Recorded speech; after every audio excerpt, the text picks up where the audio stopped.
Hold on, Dexter Manley. Hold on. We're almost tied for first place. Are you ready, John Riggins? Sam and Dave. David Yes. Sam. They're a game away, right? On Thursday. Right on. 2 days from now. They get to Hold on. Washington football team. Hang on, I think would be their what do you call it, theme song.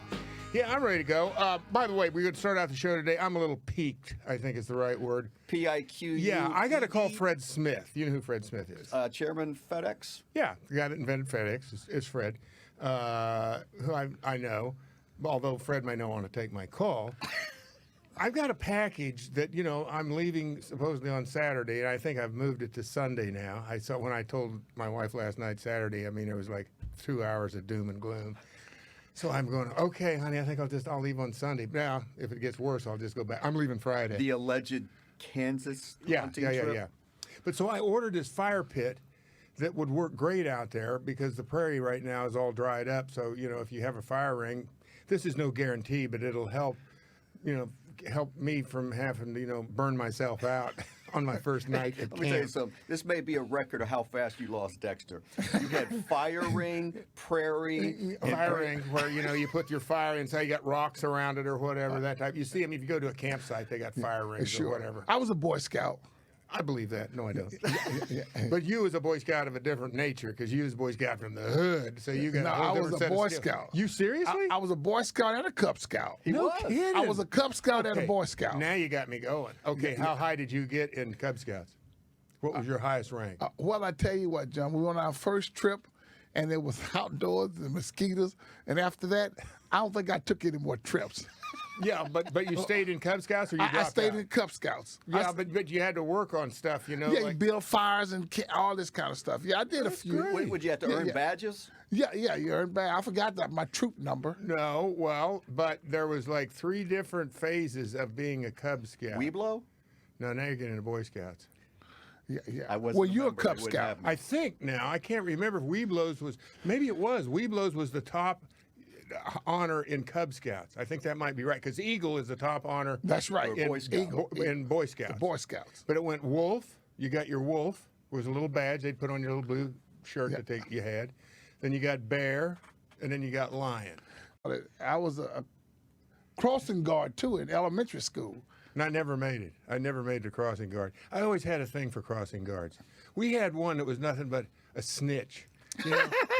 We had a superintendent or a principal. That's what they're there for, I guess. But that's when I started my problem with authority figures, right? I was a first grader. He was an 8th grader, okay? And we had this principal. His last name was Bennett. I don't remember his first name. But this guy was a pure horse's ass. He had this deal where he got in his great mind where he would tell kids in the city who lived in the town, this is the way you have to go home. You can't go any other way. Or go to, like my dad, he worked down at the bottom of the hill in town. Main Street ended down there. The depot was down there. You had a certain route you had to take. I couldn't go all, another block, let's say east, and then go down Main Street where the stores were. I had to. No freelancing? There was no freelancing. You had a designated And you're a running route. back with world-class vision? A man's got to move. This was in elementary school? Yeah, I was a first grader. Yeah, and my first grader. brother, Frank, he was like a first, second. He was a 3rd grader. So we decided, well, we're going to walk down Main Street. And don't you know, Jimmy Wollstonecroft, the dirty bastard, he ratted us out to this asshole. He was the principal, this Bennett guy. So what his punishment was for people who didn't obey by his rules, he wrote out a sign, and it said "Safety Numbskull," and you hung this around your neck, and you had to wear it all day.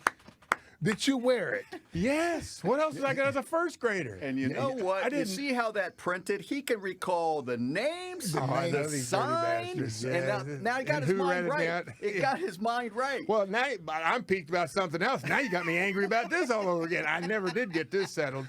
And actually, this was kind of funny because I forget who it was in the first grade classroom. And somehow, wearing it for as long as I did, the string that they attached it with kind of finally wore thin and it fell off. And some girl in the classroom, and I don't remember her name, I wanted to say Kelma Watts, but I don't think it was Kelma. But whoever it was started laughing. So Mrs. Lewis, Cleta Lewis, the first grade teacher, she said, well, why don't you wear it for a while? So I got a reprieve. You're like, how you like me now? Yeah, Right. exactly. Wow. So, times. Safety numbskull. My question is, did your mother and father, They didn't even know. your caretakers, did they have any disagreement with you wearing this thing around your neck? I don't think I ever told them. I was too embarrassed, I guess. I can't remember, Dex. I don't, and you know what? I don't know if they'd have done anything anyway. I don't know, my dad, he was kind of edgy. He might have said, what you doing to my boys? I don't know. Either that or wear it a week longer. At home. He said, hey, Principal, can I borrow that sign? I got something for him when he gets home. I'll make him put it on. Now, this has to do with Fred Smith. Well, not exactly with Fred, but with FedEx. First of all, I get stuff, UPS, and you get it USPS, United States Postal System, and then you get FedEx. That's basically 3 ways packages move around this country. You got some other stuff that's overseas, which occasionally you see, but won't even deal with that. But the other two seem to be very simple. You put in the tracking number. A lot of times you plug it in, punch the tracking number. It'll tell you basically where your package is. Oh, it just left Columbus, Ohio. You can track it on your phone. Try FedEx's tracking. It's like you got to send in, like, oh, you want tracking information? Okay, we'll type in your email. We'll send it to you. It's like on a needs to know basis. I'm going, well, I need to know. It's my package. I don't care about everybody else. This package, like I said, it's this fancy fire ring, I guess. We'll see. I'm thinking if it don't get to me in time, I'm kind of going like, what do I need it for? I'll just end up sending it back. But it arrived in Portland, Oregon, or it was in Portland, Oregon. My thinking is, because I ordered it way a while ago, that it came from Japan because it's made in Japan. And somehow, or either that or the word. We've learned that he's very much into the finer, like charcoal, your Japanese charcoal. Yeah. And you want a Japanese ring of fire is what you're. Yeah, exactly. I mean, it wasn't so much that it was just something I saw that caught my attention. It's made by a company called Snow Peak, which they make some kind of pretty fancy schmancy camping type stuff, which, I'm out in the middle of nowhere, but you still got to have the best. Yes, exactly. You want to rough it to a point. Yeah, exactly. I mean, I could saw a 55-gallon barrel in half and, put it up on some rocks, and I got my fire John, ring, are you having this ship which actually might look better. Are you having this ship to Centralia or here No, in D.C.? here. I thought here, and then I did, but now that I think about it, I could have cut half and had been out there waiting for him, but I want to see it before I before I take it, to make sure that that's something that's going to work. Because if it isn't, I'll just leave it here. It's nothing really critical, but I was kind of counting on getting this. But it was in Oregon on November 17th or 19th. It arrived in Portland, and then so from there, it went to. Let me look here. I've got it right. Nope. Hold on a second. Well, I'll just tell you. It got to Portland, then it moved to Troutland, Oregon. It took a day to do that. So on the 19th, then it took like 12 hours to get 30 miles down the road. We move a little slower in Troutland. And it sat in Troutland until, I don't know. Now, I've got word today. The latest is, this is the 23rd, by the way, it's left Troutland. That's it. That's all I can. Maybe back to Portland. And it's projected to be delivered on November 30th. And I was planning on leaving on the 28th, and now I said I moved it to the 29th. It's still a day late and $1 short. I'm going, you got to be kidding me. It takes 11 days to get something from FedEx? I mean, what are they advertising?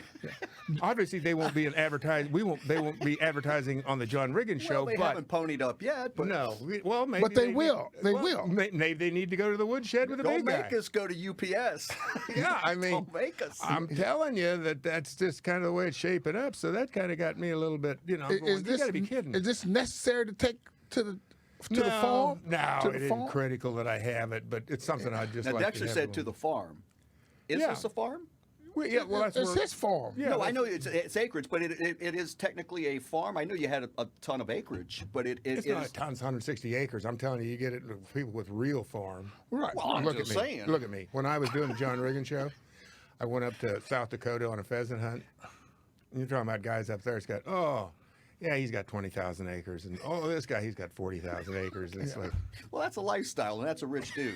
I mean, it's not, not like you're out there working it. Yeah, well, no, I got somebody else to do that for me, but You know, I mean, I think there's like 30 some, no, it's more than that, about 60 or 70 acres of row crop, which is, you know, where you can plant beans or soybeans or corn or whatever. And, you know, you take. Well, I guess that's so what constitutes or qualifies to be a farm? And so you do grow stuff. You do grow stuff there. Yeah, exactly. Like I said, corn, soybeans. I never have had wheat. But, you know, it's agricultural purposes. And I used to have cattle out there. But, you know, you go around in different places and, you know, some people, I suppose, if you go down towards the Flint Hills, which is basically between like Emporia and Wichita, which is still, it's actually a national park now. Wow. The Flint Hills National Park, I think, is what it is. I forget how many acres, but it's undisturbed prairie. It's the way it was 500 years ago. And I've never been to, I mean, I've been on the edges of it. I've driven through it. The turnpike in Kansas kind of cuts through the Flint Hills a little bit, but not, you don't get to see the real deal where the pioneers and all that stuff, you know, crossed and all that stuff. But you know, that's the way things used to be. So this ground is, you know, was undisturbed, and so the next thing you know, 150 years ago, they started plowing it up and planting crops. But Dexter, maybe that's where the bears are. I was going to ask you. The bears have been gone for a long time. They were there once upon a time. Are there any wild animals that trespass on your property? Yeah. I mean, there's like foxes and coyotes and raccoons and possums and skunks, and that's You're about not it. afraid of them? Big predators now. Dexter, is who's trespassing on whose land? They're looking at the big guy. He comes in once or twice a year. They're saying our ancestors go back further than your ancestors. Okay, so basically, technically.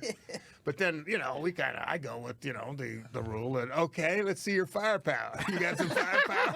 That's when you start hearing Come on. Let me see those teeth again. Oh, those teeth ain't all that big. Here, let me show you. Remember this, Mr. Coyote, you can't fight steel. Okay, yeah. Was it the coyotes or the wolves that they start howling every time when you It's the coyotes. God, if it was wolves, I really would get nervous.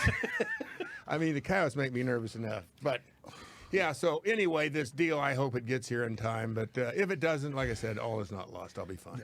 Well, go ahead, Dex. You going to be out there for Thanksgiving? No, I'm going to spend that's why you leave. Which I've got, you know, I'm the camp cook, and so I will be here making. I don't know, you know, this is kind of interesting. What are you doing for Thanksgiving? I'm just staying at home with my lovely. Well, first of all, we're gonna have lots of sex, and then we're gonna watch Stay Home and. No, that's a Thanksgiving day. That's a Thanksgiving. That's my kind of Thanksgiving. Lots of sex. So, instead of eating turkey, Dex. No. Well, let me ask you this. Let me rephrase the question. Where are you going for? Are you going out for Thanksgiving dinner, or are you going to have? You'll be. Yeah, she's making. We're dining in. I'm going to be eating in. Okay. Well, that's cool. It's a beautiful thing. There are 3 football games. So Dex won't be eating out. No. Nope. He's going to eat in. Lots of dessert. Sounds like it. And it sounds like Dex could break a sweat over Thanksgiving. That's a hell of a Thanksgiving. You give thanks. I like that, Dex. Are you having turkey? No, I'm having sea bass. Okay, that's cool. Sea bass. You know, years ago when I was in New York, I feel guilty about it now. I really do, actually. But I went down. There's a place down in Chelsea called Chelsea Market, down around 23rd Street, a little bit below that, over on the west side, close to the river there. And they've got I forget what it was called, but it was like a seafood place. You go in there and buy fish. Oh, yeah. And they had live lobsters in there. And I went in there and found what was it? It was about a 12 or 13 pound lobster. I mean, this was a lobster. It was and that's what we had. Lisa Marie's brother was in town, and that's what we had for Thanksgiving. Instead of a turkey, we had a lobster. How many was at the dinner? Oh, I suppose there was lobster left over. Let me tell you that. But there was probably, I mean, the claws were every bit as big as my hand. I mean, maybe even a little bit bigger. Yeah. I gotta imagine the Pilgrims probably pulled some lobsters out of the. Oh, I'm sure they did. But I mean, you know, that lobster was probably 30 years old. I mean, you know, that was kind of a dirty trick. I mean, but they caught him, so it's like somebody said, "Hey," they should have said, "Oh, hey, big guy, we're gonna have to put you back. You made it this long, you deserve to live." But we're newbies over here, so. But you know the interesting thing about a lobster, if I'm not mistaken, as long as they're alive, they keep growing. They never stop growing. So I think, like I said, when I looked it up kind of, and I think that I kind of estimated based on what I'd seen that that lobster was about 30 years old. Wow. So anyway, we got Thanksgiving covered. Yeah, I'll just be there, and then But this is the part where I really start to sweat now, because I've had a month or so to get ready, and now I've really got to actually start finally packing and all that Full stuff. contemplation. Yeah, and I've got a big list of stuff, and so I just started last night, because when you hunt out nowadays, big game, any place you go, you got to have blaze orange on.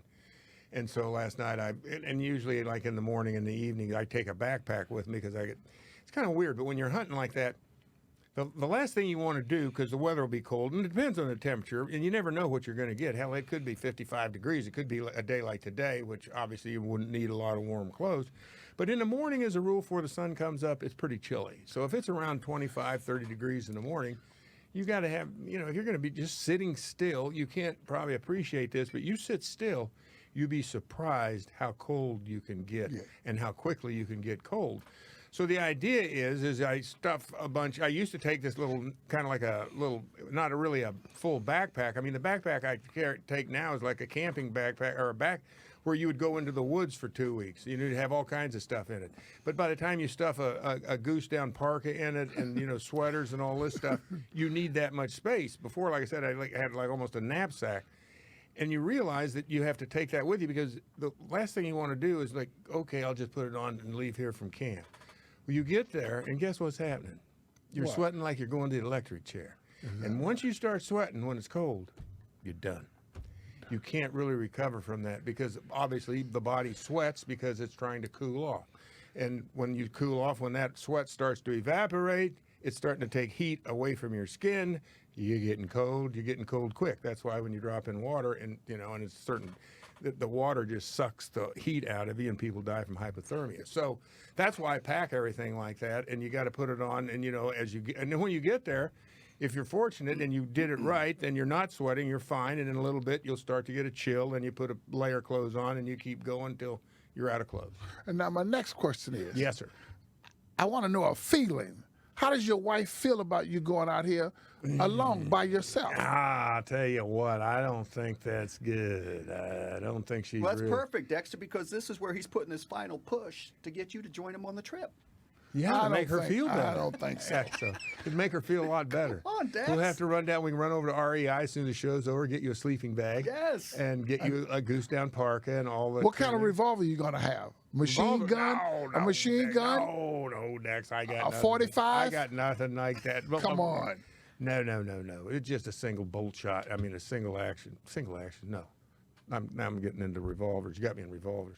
It's just like I say, bolt action rifle. That's what you. Okay. Do. Yeah, but I might, like I said, might take my pistol with me. All right, and we hope to have some footage. Yeah. Definitely. He's probably going to be broadcasting from the Riggins Hacienda. That'd be good. You think so? I think so. We got new. You mean when you say the Hacienda, you mean where I grew up? Yes. Oh, you've got new intel here. I thought I was going to be from campsite. No, your campsite. That's what I meant. The ranch. Oh, okay. It's South 40, the North 40. Yeah, I got you. I forgot you had 160. I'll be on the South 40 actually. That's where the camp will be set up. The North 40, that's probably where I'll be hunting. Very I'll good. be in the South 80, North 40. It is. It's funny when they say that. You never hear them say, "Yeah, I'm going to be on the North East? 160." So now it's the South 40. That's all I know it's from always watching the West- South 40 or the East 40 or whatever. It's always North. 40. It's not 20. It's not 80. It's not 60. Do you have horses? No, it won't need horses, Dex. I mean, 160 acres of land. Do you know what that is? That's a half a mile by half a mile. So. Oh, I didn't know. I'm just saying a section of land. Well, I take it for granted because I grew up and everything was, laid out on a square, basically. Yeah. Everything out in Kansas, Iowa, Missouri, for the most part, Nebraska. You get out into the northwest, I think, and, you get into Montana. They don't have, it's like wide open country out there. Like they say, open range to a certain extent, acres upon acres. But in Kansas, for the most part, everything is on a grid. 1 mile, every mile is a road. And every that runs east and west, and every mile is a road that runs north and south. So, and that is like 1 square mile, and 1 square mile just happens to be 640 acres. So a quarter section, and that's a section of land. A quarter of a section is 160 acres, and that's what I own. I own a quarter section. Yeah. Now you have to excuse my ignorance because you're. I mean, listen. If we, one day we come in and you start telling me about the hood, and I'm going to have to ask you. So what did you call that? What? What is that? What So it's the same thing. Okay. So now with all this going on in this country, the COVID, is there anything you can be concerned about? COVID, sleeping outdoors, coming up on you? Nah, I don't think so.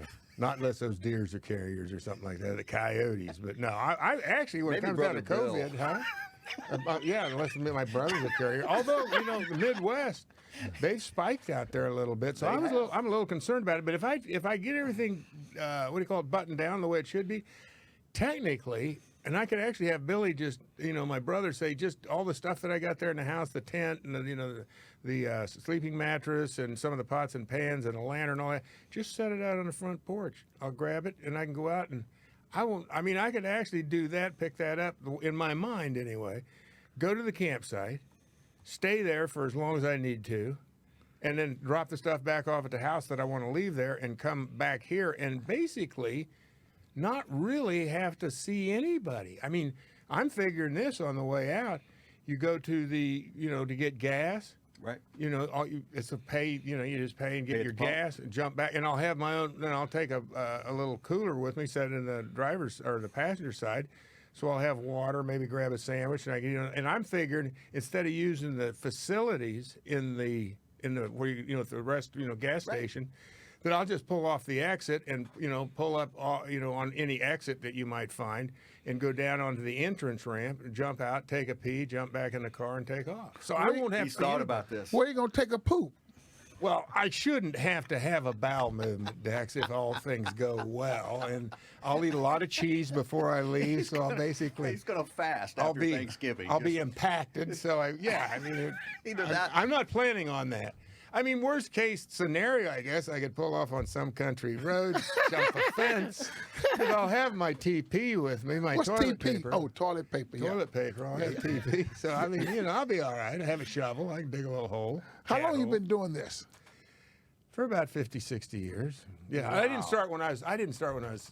Well, I did a little bit in Boy Scouts. We never camped out. We'd have cookouts. We did a little bit, but not a whole lot. But yeah, I've been at it quite a while. And for whatever reason, I don't know what it is. I always have this urge to do it. And I already told you guys last week, I'll be out there for about a day or two and I'll go, why am I doing this? But then again, it's clockwork. But I got a lot of estrogen at home. So, then I'll go, oh, yeah. Now I remember. It's a ding, ding, ding, ding, ding. Yes, sir. Well, I remember when I was a Boy Scout, a Cub Scout in elementary school, I cried on that trip and I didn't want to go back. But my father. You didn't want to go back to Cub Scouts? No, you didn't want to go back home. I didn't go back to the trip. The outdoors? The outdoors. It was too scary. And where'd they take you, do you recall? I don't. To one of these. Was you out in the middle of nowhere? Out in the middle of nowhere. Yes. Really? Yeah. And did you camp overnight? Well, yeah, we stayed from Friday till Sunday. Wow. And you go eat breakfast up here. All kinds of people from all over the state of Texas. So it's like a jamboree where they have a lot of scout troops together. That's right. That's right. Yeah, well, that's what we used to do. That's right. Once every summer for a week, you'd go to Camp Jayhawk, which was down a little ways north. It was close to Lawrence, Kansas, where your university is. Mm-hmm. It's probably about 25, 30 miles from there. It had a lake. I mean, I loved Camp Jayhawk. That was like, The Riggins boys, all you guys went or just you? Because I'm the middle guy, I think that I went 1 year with my older brother, and I went a year with my younger brother, and I think I went a year or so by myself. But they'd have like canoeing, all of that. You'd take your fishing stuff with you. You go fishing at the lake. They had, rifle range. You could shoot a rifle. Probably. Yeah, archery. They had swimming. All of that. You got it. That was the best. I thought that was great. Well, speaking of camping and hunting, the Washington football team. They camped out in the first half against Cincinnati Bengals. There was a lot of camping, not a lot of activity, but they eventually finished off the hunt, took care of business. Well, they finished off Cincinnati's quarterback. They sure did. Yeah. And I think that's where it all turned at that agree point with in time. I'm not saying – I think that they probably, Dex, I think that they might have won that game had Joe Burrow stayed healthy. But it would have been a lot more interesting, let me say that. But I have to say this, interesting is the key word. I got to tell you something. That was one of the most uninteresting games I've seen in a long time, and I honestly think that the reason for it is because they must have, if they showed it once, they showed it at least 2 or 3 times. But they'd show a shot that showed, it was an end zone shot that showed FedEx Field complete, not a soul in the stands. Oh, yeah. Which isn't that much difference than it was last year. I mean, what's Tom Lavero calls a ghost town stadium or whatever, something like that. And so, but I got to tell you, there's something for me that it's almost like, if nobody else is interested, it's hard for me to get interested. I can't.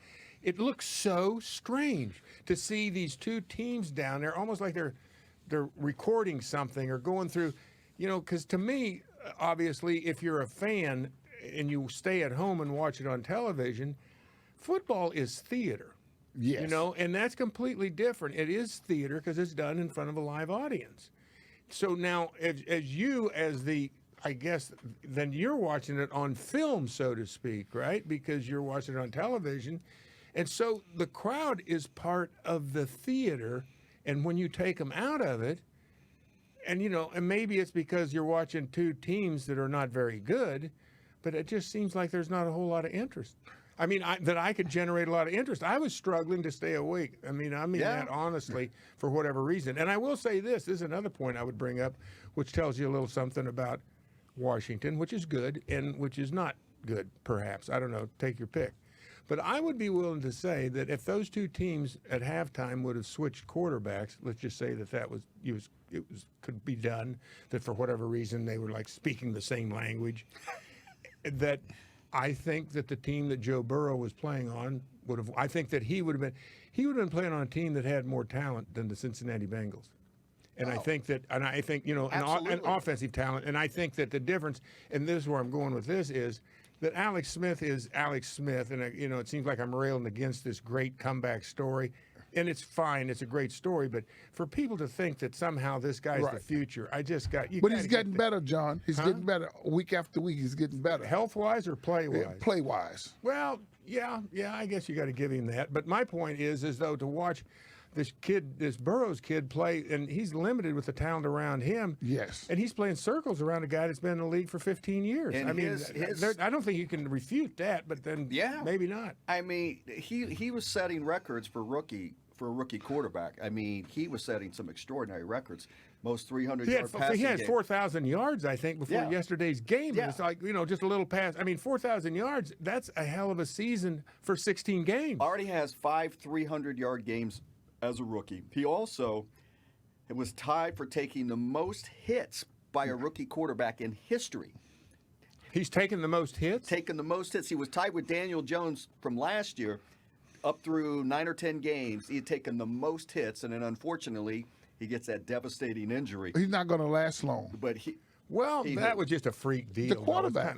No, you said earlier too that this kid's got a great future ahead. Yeah, well, you misinterpret what I said. Well, what'd you say? I said that I will say this: if he keep getting those hits, he remind me of Joe Montana a little bit. If he keep getting those hits, his career gonna be cut short. Well, I agree with that. He's not gonna make the $300 million this Alex Smith done made. Well, but my point is, you're seeing from the get-go, from jump, that this kid is good for it and has been carving it up through 9-10 games in the league. And like John's saying, they're going to build better. Sure. He doesn't have and protect. I mean, Samaje P. Ryan's one of his running backs. Yes. Right. Each week we see a former Redskin running back. We had what's his face up at the Giants that we didn't know he was playing. Exactly. I know who you're talking about. I remember Alfred Morris. Alfred Morris. Alfred Morris. He was on the street. Yeah. So the point being is, you saw. Do you realize their first 5 possessions, what they did to this defense? Again? That's the part that I was stunned. I was stunned that they made some plays for him, but at the same time, he stood back there. He got decent protection, but it wasn't the greatest, and he was still able to. I mean, it was I mean, not perfection, but he was like a surgeir. He was just you saw the poise. You saw the poise for a rookie, right? And checking off and going down the field. So here's their first 5 possessions of the first half for Cincinnati. 14 plays, 75 yards, ends up with a missed field goal. Field goal, right? All right. 11 plays, 69 yards. Fumble. That was the fumble. 7 plays, 53 yards. They get the touchdown. 9 plays, 41 yards. Field goal. Final with 18 seconds left in the half, if you recall. They went 4 plays, 9 yards, and missed another field goal. So 5 opportunities, and that defense did shut them down not one time. No. In the first half. I agree. And then that we couldn't determine. Did you figure out? Did he get injured at the end of the? Beginning of the third quarter. About 12, 13-minute mark of the third quarter. Yeah. Okay. So it was early on, but you could see. Now I don't know. He's a rookie. All right, Dex. Yes. So you got a bunch of veteran players on that team. Do they, because he's a rookie and they've seen? And that's my thinking is this is what happened to Cincinnati. A combination of the two. Is that you've got veterans, they've seen what he can do, and they realize that he is the hope. The future. Yes, exactly. Yeah, right. And now he gets hurt, and all of a sudden they're stunned. So the backup comes in, and this kid's played. He's been around. The difference was night and day. Absolutely. Night and day between what was going on, which shows you that. And this guy's been around enough that he should know the system really well. He's sitting there holding the ball, can't find anybody. It isn't like all of a sudden the defense really got good. Right. It's because they got a quarterback that didn't know what he was doing compared. I don't want to say that, but they got a quarterback in there that wasn't nearly as accomplished as the guy ahead of him. So would you say that the draft 1 and 2, that pick was yeah, it was Chase Young. I mean, obviously you would have to say at this point that there was a huge chasm between the very first pick last year in the draft and the number 2 pick. I don't think, and yet there's some other quarterbacks, that's Tua. He's lighting it up pretty good. And Herbert with the LA San Diego Chargers. LA Chargers. Yeah, exactly. Yeah. So there was some other bargains there, and really this is what shows you, which is stunning, is that the difference between what he's done as a rookie, and this is the weirdest part of all, if you can factor this in, and I think this is correct. Todd, if it's not right, you'll straighten me out. But didn't number 7 send Joe Burrow packing to LSU? I mean, he was at Ohio State. Yeah, they were loaded at quarterback, and they were all. He and McLaren were on the scout team together at Ohio State. Burrow and McLaurin. Yeah, exactly. They mentioned that in the game yesterday. But he was in the mix. Yes. But I mean, I don't know. But Haskins would have been a year ahead of him. Yeah, but they had another quarterback there ahead of Haskins as well. Right. So So he didn't get to play much. Yeah, no. Jesus Christ! What do you call it? A luxury for Ohio State to have these guys just one after another. And the kid that replaced Haskins, Justin Fields, now doing the same thing. He is really good for it. Although he didn't have the best of game against Indiana, but he's going to be something in the pros. Yeah, but the Smith guy before Haskins, remember he got drafted by the 49ers. Then he came to Baltimore, the Ravens. He was a good player. JT something. Remember the Smith, a black dude? I'm trying to think. Yeah, before Haskins. What, quarterback? Quarterback. And he played for who? Ohio State. I remember Cardell Jones before that. Cardell Jones was the big who ended up playing for the Arena League team here recently. Yeah, Cardell. And that's why I say Dwayne Haskins reminds me of Cardell Jones. And he might be better. Arena League? Yeah. Well, let's get back to this, though, because once again, I'm thinking to myself, the defense is the pride and joy of this football team. But the more you watch it, you go, can't be. How can it be? Can't be. It can't be. I mean, it's on lying. paper. It's all on paper. Our eyes aren't lying. And like you say, this poor bastard back there for Cincinnati is like the backup for the Cowboys that replaced Dalton, the kid from James Madison. I mean, it just shows you the lack of depth, and it always has been at that position, why they protect these guys like, they got them playing flag football back there because the leap in the talent was so dramatic. And the game changes completely. And all of a sudden, the defense looked like they were world beaters. Right. Just take one player out of it, and the next thing you know, wow, look at that pass rush. They're really getting at this guy. Well, the guy was holding the ball forever. He literally was. First couple times going back to pass, that was the deer in headlights. It was a different team when Joe Burrow was out there the first half than the second half. Night and day, which leads us to the showdown for it all, Thanksgiving Day. Dun, dun, Who dun, knew dun. the rivalry was back? The 3-7 Washington football team versus the 3-7 Dallas Cowboys, who upset the Minnesota Vikings.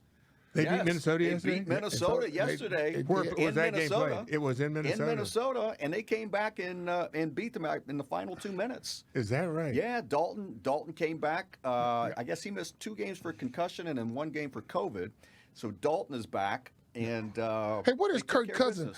He's not the same Kirk Cousins when he was here. No, he's the exact same. I was going to say no. I know he turns the ball over. He's the exact same Kirk Cousins. Yeah. The most overpaid, maybe professional athlete in the history of sports. I agree with man's that. opinion. I don't know, but I mean, let's just for a second, each one of us can pretend that you're actually Kirk Cousins. All right, so I'm going to pretend I'm Kirk Cousins, and what am I feeling? What am I thinking? Now, there's a lot of ways you can look at this. You know, you could really go, oh, man, I'm stinking the joint up. This is bad. Or you could go, and this is the way I would go, and go, it's that Johnny Cash song, I fooled you. Remember, he's got all that stuff coming on the train. You tell him that he's got corn, he's got goats, and then when he gets past the station guy, he goes, oh, I fooled you. I got all pig iron. I got iron. Well, that's Kirk Cousins. My impersonation is Kirk's feeling a little sad, a little lonely. It's about 1 a.m. He's having trouble sleeping, and then he punches up his bank account. That's exactly where you got to go with it. Good night. It's like, hey. It's not me. It's you. It's you. You gave me the money. It's you. You should have known better. It's what do you call it? Not the Blues Brothers, but. You messed up. You trusted us. Belushi and Animal House. Exactly. It's Animal House. You trusted me. Okay, I got to put this on the table. I looked at the game and looked at the clock, my interest in the game, because the Riggo owed me lunch. Oh, that's true. That's true. Oh, I know. Well, when you want... I tell you, just give me $25 and we'll call it a deal. We were going to McDonald's. Come on, are you kidding me?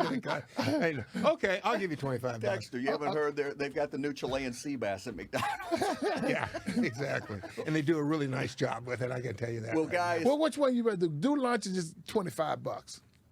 Oh, well, let me think about it. Okay. But that's very, that's a decent, how about 20? 20's a nice round number. $22.50. No, well, then you get into change.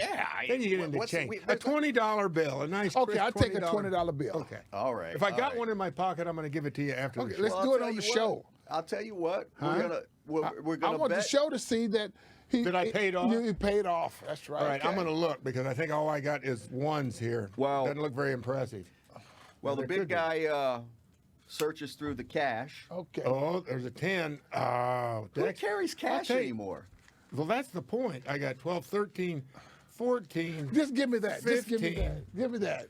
You 16. want Riggo? Okay, I'll just give you all. I give you all the cash I got. I don't Dex. want to break you.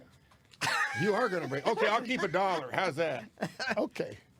All right, there you go. That's $15. lunch. And that'll buy you lunch. That's lunch. That's lunch. All right. There you go. Thank you. You're welcome. Okay, so then you can win it back or you double down. Who's going to win the NFC East, guys? So the I'll tell you, I don't division is at it's right now the worst ever in the history of the NFL through this many games. Winning percentage of all time of 313. Winning percentage of 313. There, what's in second place? Any idea? It was the NFC West. About 20 years ago, I believe, and their winning percentage through this many games was 330. Wow. So you've got Philadelphia, which is leaking oil in their They got blood by Cleveland.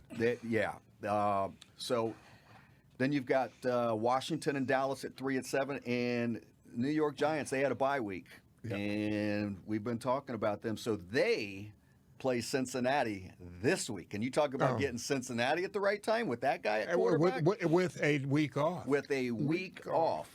So down to the scheduling here. So the Eagles, and this is tough for all of them. Eagles, Seattle, Green Bay Packers, New Orleans Saints, Arizona Cardinals, Cowboys, and then Washington to finish up. That's a tough. None of these are easy. Giants at Cincinnati, Seahawks 7-3. Cardinals lost a tough game with Kyler Murray. They're 6-4. Cleveland 7-3.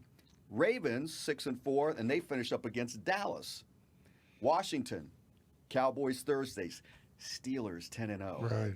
49ers 4-6, but they're still pretty good. They're just they're in that tough division. Seahawks 7-3, Carolina Panthers 4-7. Well, I looked at their schedule yesterday, and I figured that Washington will win 2 more games. And actually, the easiest schedule the rest of the way is the Dallas Cowboys. Dallas and Philly. Don't they end with Philly? Or is it Dallas again? So no, it'd be Philly. Cowboys, Washington this week, Ravens at 6-4. Ravens are leaking some oil. Then they got Cincinnati. Who you talking about, Dallas? Dallas. Mm-hmm. Then they got the 49ers at 4-6. Then they got the Eagles. Then they got the Giants. Well, once again, you look at any of these teams in the NFC East, and you're going, can you say anybody's any good? Well, no, none of them are any good. But which one has the ability to actually win the division? I think the Giants are the sleeper here. They are. I think they're the sleeper cell. They are. I think that they're going to have to play some tough teams. But the way I looked at this schedule, I'm figuring Washington can win this game on Thursday, and they can finish the season with a victory over Philadelphia. Don't they end with Philly? They sure do. I think everything in between is a loss. Yeah. And you never know by the time you get to Philadelphia what the temperament of the team will be. If let's say you beat Dallas, now you're 4-7. Right. Okay. So then you peel off 4-7. That's 11. So you got 5 left. So then you would have the next 4 games. You lose the next 4, and then all of a sudden you play the last one. You never know what you're going to get because by then you actually are pathetic, and you could very easily finish 4-12. Or 5-11. I don't really see a lot of upward mobility here with this football team this year. And and this whole idea, and I don't know what people are thinking, that the worst thing that can happen right now is happening. And that is that Alex Smith, and it sounds like I'm anti-Alex Smith, and I'm not. I think he's a great guy. Yeah. And, I admire him for all the courage and all that stuff. But I think that the Alex Smith bus that everybody's riding here about the great comeback and all that, it's like, folks, you got to, sober up a little bit here, will you? This is not the quarterback of the future. And so if you want that dream season, get over it. This team is not going to win anything with Alex Smith as the quarterback. It won't happen because he can't play long enough for the rest of the team to catch up to where he is, or no, to where they need to be, I don't think. And that's why and it must be, and we talk about this all the time, but boy, Dwayne Haskins must be a knothead to be getting, there's no way he's getting in a game unless something happens to Alex Smith. I agree 100%. So it's just like, good God, it's really fouled up if you think about it. But then, there's the flip side. Just take them one at a time. And clearly right now in their eyes, and I suppose it's true actually, and I got to say, agree with you, that Alex Smith actually is the best quarterback on their roster. So why wouldn't you play him? Right. Even though, you talk about the future, you can't, it's like you're kind of wasting, you're kind of robbing Peter to pay Paul, as the saying goes. Neither one of those guys is the future. That future's in Clemson. Exactly. Wow, excellent point, Dex. Excellent point. But like you say, it's kind of how this season going into it, and then we were about, a quarter of the way through, then we were halfway through. Let's face it, they were making it up as they went. Rivera, this wasn't some grand strategy or whatever else. They didn't want to say they were rebuilding. Now all of a sudden they're not rebuilding. And listen, this is an indictment on their ability to ascertain talent. In other words, it's not good, no matter how you want to look at the situation. Any lens that you look at this through, any prism, will show you either incompetence or meddling. Because at the beginning of the season, when Dwayne Haskins was given the title as starting quarterback, that was way premature. And what was it based on? Because I just don't see where a guy completely falls off. It's like they had to see this, but somebody must have told them, no, this is your quarterback. In other words, you don't have a choice in this, coach. It's your quarterback, okay? Well, then finally the coach he finally going, well, look, he ain't my quarterback. I can't do anything with this. Yes, exactly. Who was it? Forget Alex Smith. Give me Kyle Allen. Yeah, exactly. So the whole idea here is that in Kyle Allen, I mean, he gets injured, otherwise he'd be your quarterback. Is he the now. future? Which I don't, which I'm thinking, think about that. That's something we haven't talked about. Had he not got injured and was out for the season, would Alex Smith still be playing? Right. Would he have played himself out of a job so they go, okay, Alex, let's see what you got? That's the nuttiness of this. You had 3 quarterbacks through 8 games. One was your team captain, your starter, and he's in street clothes. Have you ever seen a situation like that where you were the golden child and you're on the press guide, you're a captain, and you go from that in less than 8 games to you're wearing street clothes and aren't even suited up for game day. Yeah, and this is number 7. Yes. Yeah, I mean, that's so. And there you go. Is like, okay, so the guy's got bad work habits, but you're going to make him captain, right? That's like he's a good community guy, and he's a natural-born leader. I mean, I don't want to laugh too hard because that's John Riggins right there. And you know what? Joe Gibbs was smart enough never to make me a captain. Like, John, anybody ever go, Riggo? Your leadership skills, your qualities, your pregame speeches, we're going to give you the C. Yeah, exactly. I think I was a captain. You're never going to be anointed captain. I mean, you play like, your play is, does all your talking for you. You don't. But I was a few captain. He switched from time. But I don't ever remember you being a captain. One time, and I was like, I was almost insulted because you remember at the beginning of practice that week, the captains would go out in front of the team and lead the jumping jacks. And I'm thinking, that's correct. I'm going, this is embarrassing. I don't belong out here. It's kind of like, you got a private, you got a buck private, and you're turning him into the colonel. It's like, hey, you got the wrong guy. I knew they had the wrong guy. I can see you gooning and being like, Crib Jacoby, let's go work on that. No, I was in my head the whole time going, this ain't working for me. This just isn't working. Yeah. And then I remember going out, and it's the only time, I played, 14 years? I've been involved in 1 coin toss. I don't remember what happened because I'm out there thinking. It's like Marv Thornberry in that Miller Lite commercial. What am I doing here? I knew this was going to be a bad idea. Marvelous Marv Thornberry. Yeah. All right, Dex. Now we got a short week here. I know it. And a short week, and so you got to. Well, we got one more story we're going to do. This is an incredible story, knowing how you guys. And now that I know that you were a Cub Scout and a Boy Scout, and so you did dabble outdoors a little bit. I did. But wait a second, I still didn't get. He didn't ever tell us. Okay, you can't remember the Cub Scouts, but so that was further back. But how high up did you get in the Boy Scouts? Not very high. Well, tenderfoot. All my memories are shot back then. Okay. I don't. Now this is what really gets me because I loved scouting.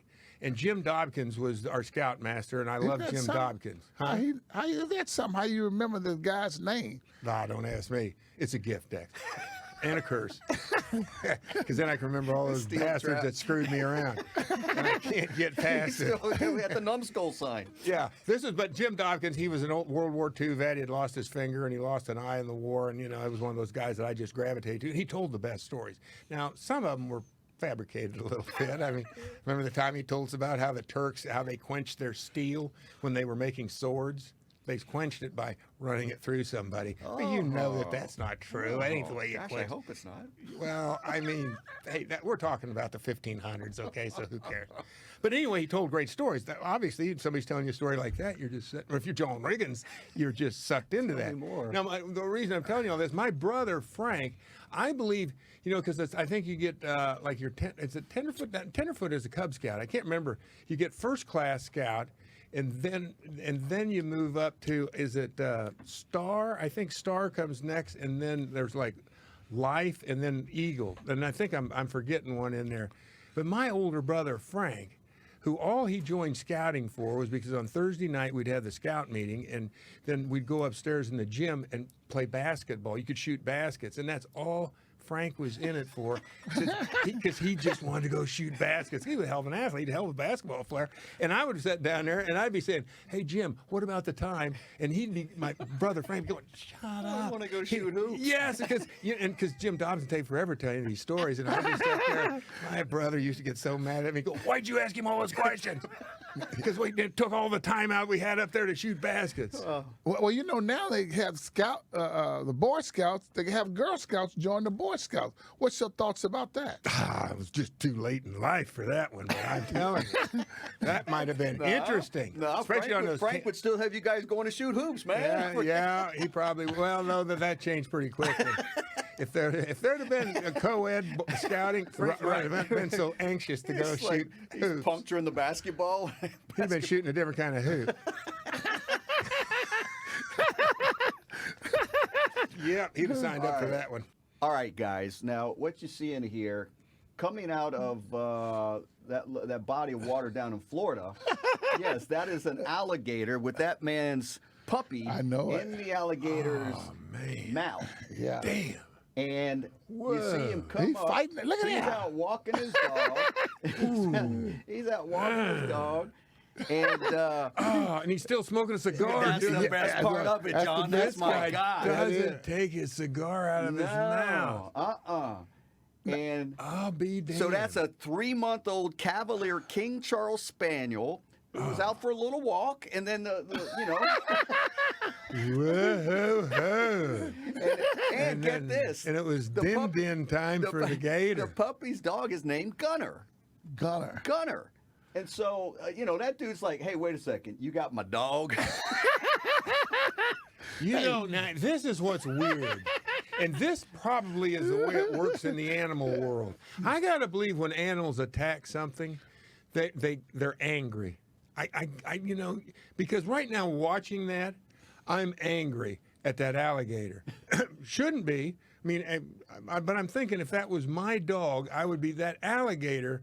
His hide would be would be nailed up to the side of my garage. Right. I mean, I wouldn't just. I mean, if this guy throws the alligator back or whatever, I go, God bless him, because I'd go, you ain't never going to do that. You know what I mean? It's kind of like revenge or whatever. Yeah. But once it's a natural instinct. But That's right. That's survival of the fittest. Yeah. And he saw something small. It could have just as easily been a child. Now, this actually happened in October, but the footage just came out here in the last 48 hours, and all because there's a Florida Wildlife Federation and the F-Stop Foundation called Sharing the Landscape, in which they've had cameras strategically placed to see what the habitat is like.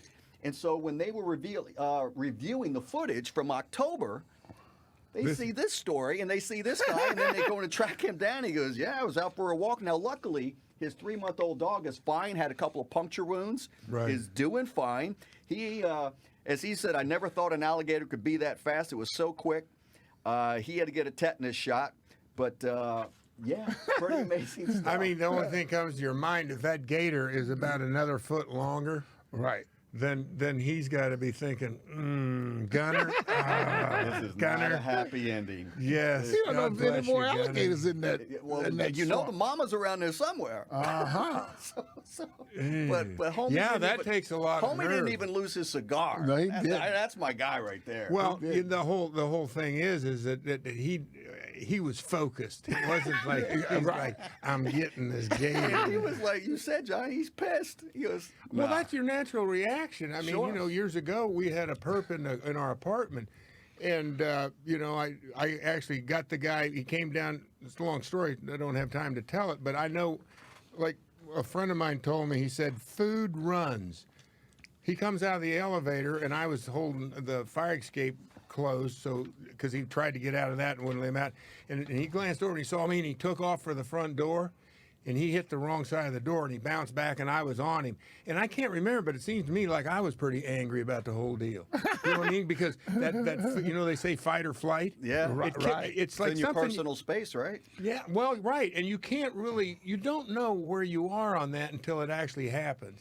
You know, like think of those times, those stories you've told us about when you was at OSU and you got the slash on the side of your face. Yeah, sure. You know, you went back, changed your clothes. I mean, you were angry. You was ready to go. Yeah, right. Like, if there's something about, that atavistic side of us that the adrenaline brings out, the testosterone comes DNA, to play. Baby. Yeah, DNA. Exactly. All right. It's called survival. And speaking of a manhood issue right here, Dexter Manley, we got to make our picks because the game's on Thursday. Okay. You got the 4:00 game. I'm ready. Okay, who you got? I got the burgundy and gold. You know what?